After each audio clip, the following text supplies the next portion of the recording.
एक छोटे से गांव में घने जंगल के किनारे पर एक पुराना और खंडहर घर था जिसे हॉलो हाउस कहते थे। गांव वाले इसके बारे में फुसफुसाते हुए बातें करते थे और कहते थे कि अंधेरा होने के बाद कोई भी इसके पास जाने की हिम्मत नहीं करता। वे कहते थे कि इसकी टूटती दीवारों से अजीब आवाजें आती हैं, लेकिन किसी को भी इन डरावनी घटनाओं का कारण कभी नहीं पता चला।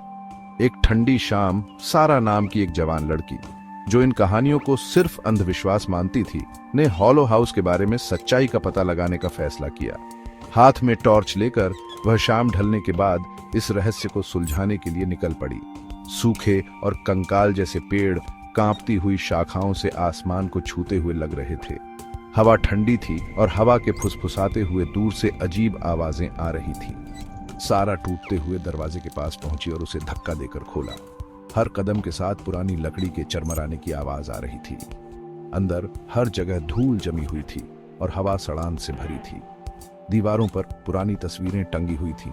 उनकी आंखें उसकी हरकत पर नजर रखती हुई लग रही थीं। जैसे ही वह घर में और अंदर गई, सारा को धीमी फुसफुसाहट सुनाई दी, धीमी जैसे कोई उसके कान के पास बात कर रहा हो।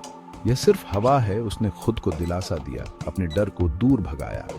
लेकिन जैसे ही वह एक पुराने बैठक वाले कमरे में दाखिल हुई, हवा ठंडी हो गई। उसकी सांस दिखाई देने लगी और फुसफुसाहट तेज हो गई, मानो कोई सीधे उसके कान में फुसफुसा रहा हो। तुम्हें यहाँ नहीं आना चाहिए था।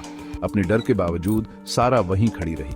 परछाई जिंदा होने लगी, दीवारों पर मुड़ती हुई और उसकी हरकत का पीछा करती हुई। अचानक उसने अपना नाम सुना।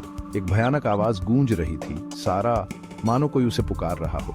उसका दिल तेजी से धड़क रहा था जब वह भागने लगी। घर उसके चारों ओर घूमता हुआ लग रहा था।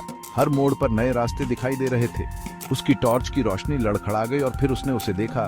दीवार पर एक ऐसी महिला का चित्र जिसे वह नहीं पहचानती थी, एक भयानक मुस्कान के साथ जिससे उसकी रूह कांप गई। जैसे ही सारा ने देखा, महिला की आंखें झपक गईं। डरकर सारा भागने की कोशिश करने लगी, लेकिन दरवाजा अपने आप बंद हो गया। ऐसा लगा जैसे घर ने खुद उसे फंसा लिया हो। पीछे मुड़कर उसने महसूस किया कि अंधेरा और गहरा हो गया था और फुसफुसाहट हवा में भर गई थी, उसे बता रही थी कि वह कभी नहीं जा सकती। उस पल में सारा समझ गई, घर ने उसे पूरी तरह से फंसा लिया था।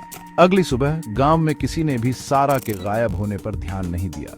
जो लोग हॉलो हाउस के पास से गुजरे, उन्होंने देखा कि दरवाजे और खिड़कियां जो कभी कसकर बंद थे, अब खुले हुए थे।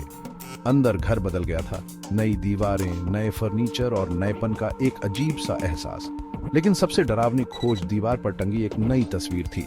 एक महिला का चेहरा जो सारा से काफी मिलता जुलता था, उसी भयानक मुस्कान के साथ। घर ने उसे अपना बना लिया था। क्या आपको लगता है कि घर सचमुच जिंदा था या यह कुछ और ही था? मुझे कमेंट्स में बताएं और ऐसी ही रूह कंपाने वाली कहानियों के लिए लाइक और सब्सक्राइब करना ना भूलें।